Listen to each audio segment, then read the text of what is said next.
2021 সাল পর্যন্ত 30 লক্ষ টন চাল এদিকে একটি গবেষণা প্রতিষ্ঠানের ফলাফল হয় অনুমান তাহলে চাল আমদানি করার কেন দেখা দিল এটি কিন্তু একটু বিশ্লেষণের দাবি রাখে।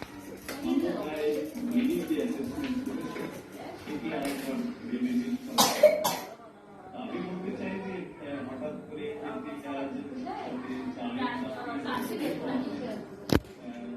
অনেক বলা হয় যে এক ধরনের আর্টিফিশিয়াল